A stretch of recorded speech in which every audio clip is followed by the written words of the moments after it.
Welcome back to part 2 of our best piano VSTs of 2025. We covered some great ones in part 1, including classics like the Garriton CFX. We also were taking a look at the latest from Piano Tech. But in today's video, we're going to be covering primarily 2 categories, which is, in my opinion, the best of the best when it comes to large sample set based piano VSTs, as well as some really interesting affected piano VSTs that have become all the rage over the last few years. So let's get started with this right away.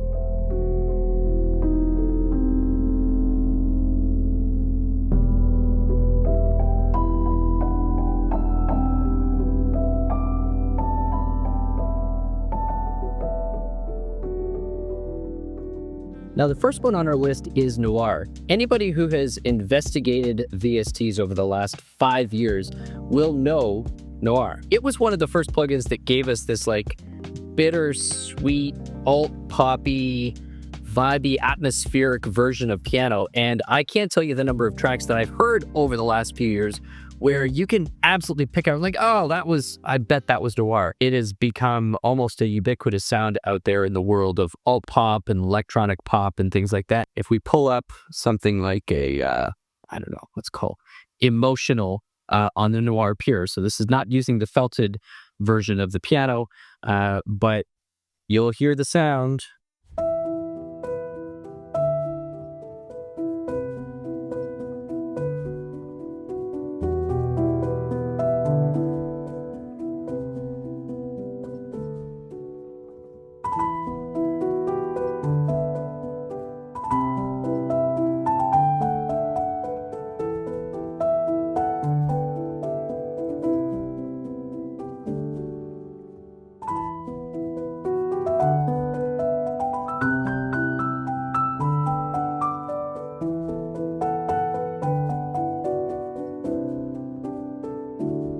Very cinematic, it's very emo,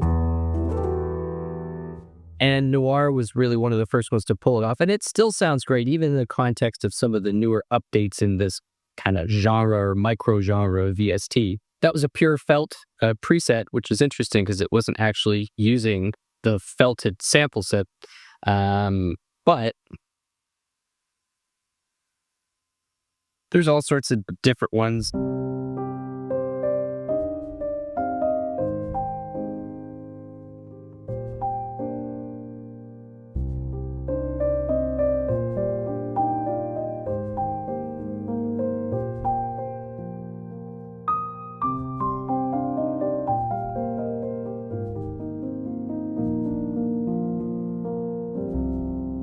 Here's the challenge. Try to hear that sound and play a major key.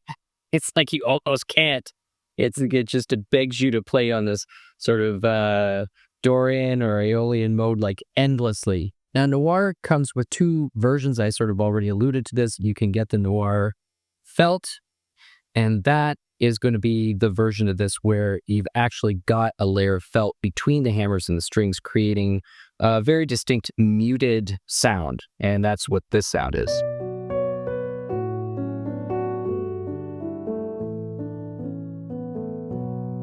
So the attack on that note just becomes a little bit fuzzier, is really what happens. But there is more to Noir than just a few, compression settings, EQ, reverb, and these 2 sample sets. It's also got, a particle generator or a particle designer,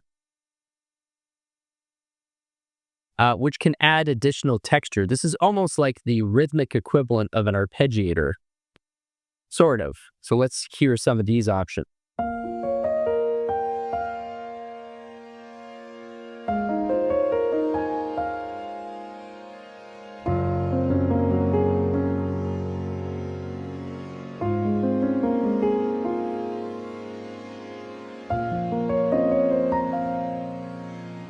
So that kind of thing.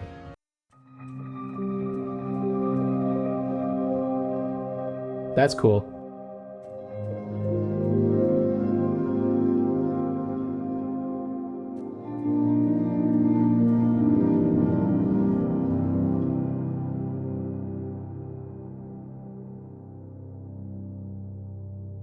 So what do we like about Noir? Very easy to use, very easy to pull up these presets.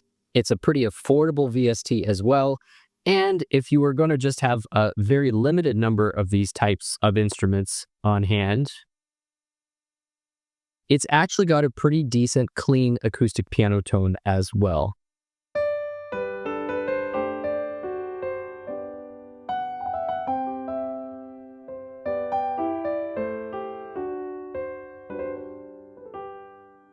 Now, the same people who developed Noir took it a step further and came out with a plugin called Claire and Claire Avant. Now, we already covered Claire in our part 1, but the Claire Avant takes the Noir approach to this instrument and adds even more variety and adds even more presets and adds even more complexity to some of the variables and some of the tech, which is modulating the samples. And this is what you get.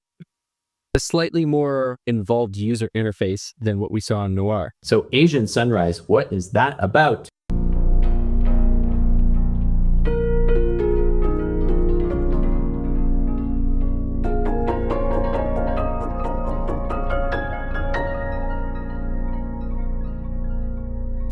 So whereas Noir tended to stay pretty close to home base, in other words, like you could tell that the sound was being affected, but was still trying to be a piano. Whereas Claire is starting to diverge from that a little bit. It still has the essence of a piano, meaning like there's a nice clear attack, there's a really crisp, well-defined pitch associated with it. So the instrument behaves like a piano, but sonically, you know, they're not staying too reverential to a piano sound. So Asian Sunrise, let's go Dark Horizon. What's that one about?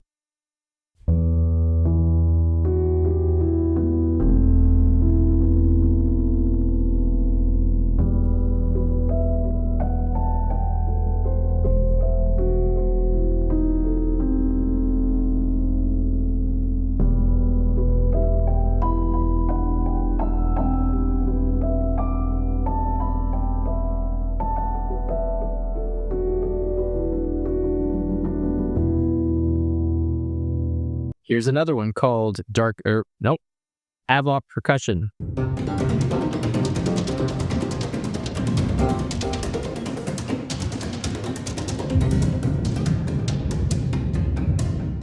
Oh man, that would be so fun to riff on.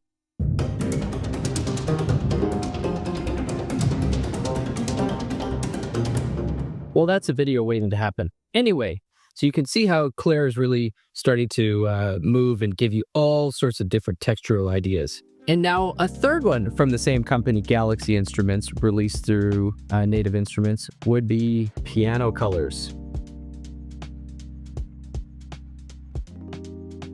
And this adds even more modulation into the mix. Same sort of layout and the same sort of way to access presets as Claire Avant. It's almost kind of a tag library here. And you also notice that the sample size on Colors is going up pretty dramatically. We're now at about 600 megabytes that have been loaded to produce this kind of texture.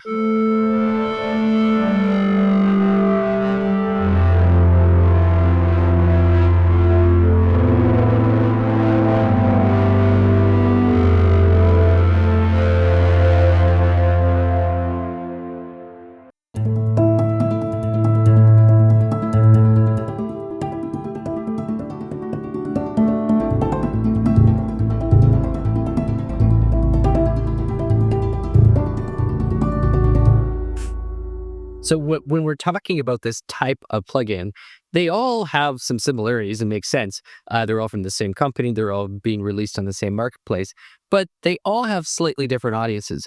For people where, you want maximum exploration and sort of the maximum palette range of things that at this point don't even sound like a piano or behave like a piano, Piano Colors is going to give you that variety.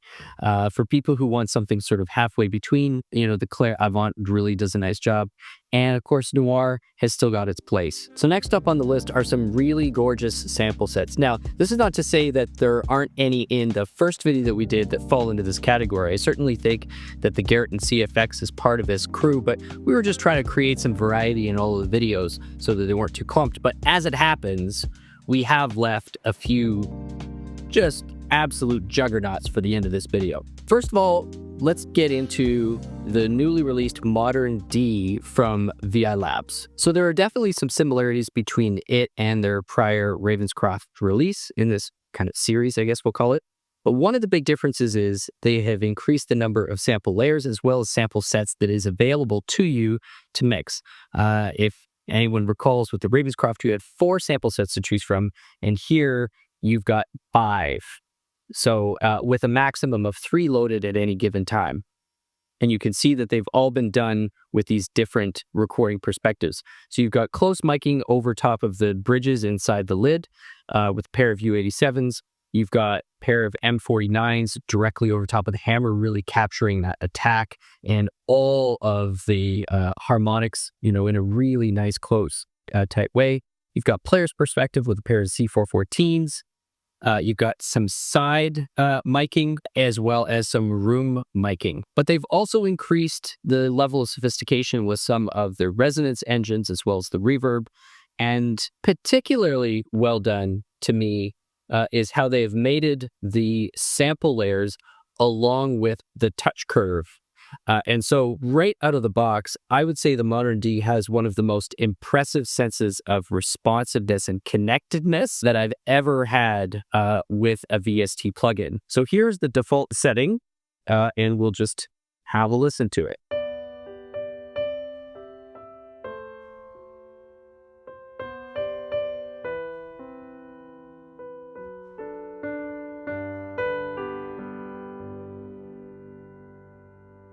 Yeah, that decay is really beautiful.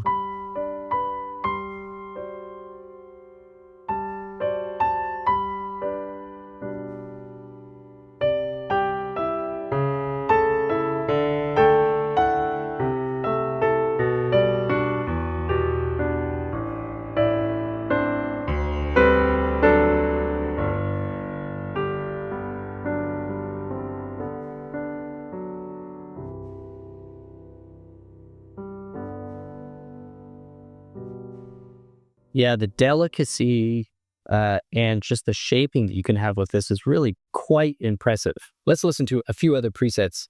There's not a ton to choose from in here, but there's enough to give you a good sense of the full range of the plugin. This is called Old Jazz Record.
Here's another thick concert grand.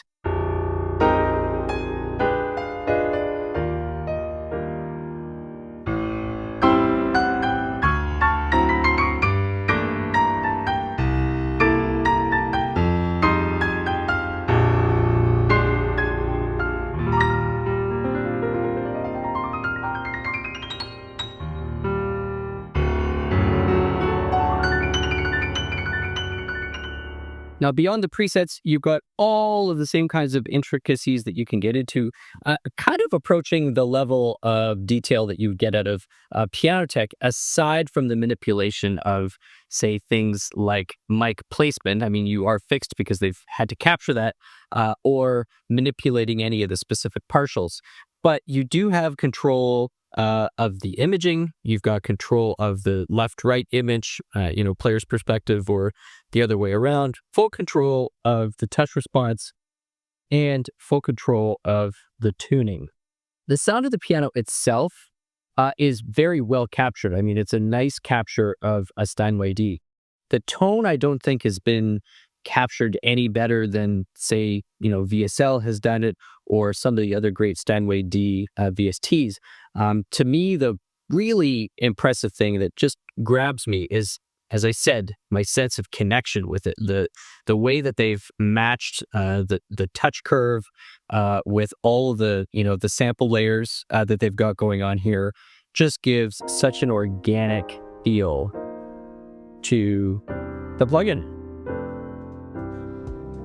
Now let's move on to the largest by a mile sample sets in the piano VST universe, and that is those from the Vienna Symphonic libraries, the Synchron. We are definitely going to clear a full gigabyte worth of samples. So almost 3 times more samples loaded just on the default setting for the F308 than any of the other libraries that we were taking a look at.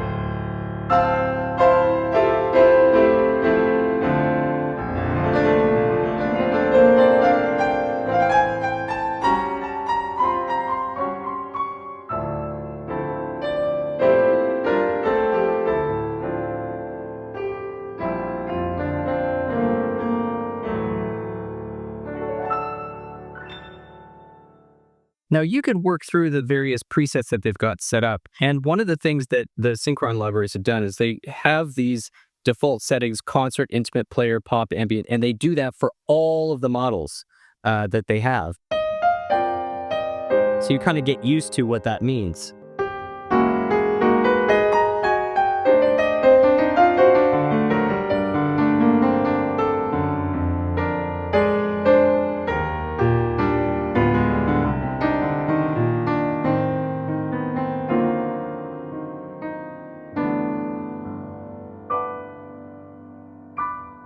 So tons of upper resonance that you're getting out of the piano. But the plugin itself, the real, I guess, magic or just over the top level of control you have comes when you flip to the mixing window. And so if you're seeing this on my screen right now, this looks like, like a mixing console. And that literally is really what you've got the ability to do here. So let's say you've captured something, you've got the MIDI in your DAW, and then you're going back and you're going to basically mix the piano as its own independent track. Well, the level of control you have here is staggering. With any of these models, whether it's the Steinway D, the Yamaha CFX, or, in this case, the F308, you've got as many as 12 sample sets to choose from. You've got the room mix, a condenser, ribbon, tube. The tube is probably going to be like a close miking, like a U87 type of thing, like we've seen in some of the other models. So you've got all of these different channels that you could play with and manipulate. But then even within here, you've got full routing control, bus control, your auxiliary sends, and you can set up effect stacks right here within the piano. So if you wanted to apply certain, compressor effects or EQs just to individual microphones within your piano track, you can do that. So for people or for studios or for hobbyists who really are trying to get the closest thing you possibly can to a studio piano environment or experience without having to have a $250,000 grand piano or studio space, this pretty well gets you there. Now, one thing I will say is that the Fazioli F308, it's a gigantic piano, so you definitely want to record it in a big space. But every VST I've heard so far that's emulating this F308 has this big, spacious sound. But I would love to sort of have something where you get a really nice, close, dry tone out of the instrument so you can actually hear the overtones, not so much its ability to fill a large space. And in that sense, something like the Modern D, or if we go back and pick some of the other models that VSL has done, for example, the Bösendorfer VC280 is one.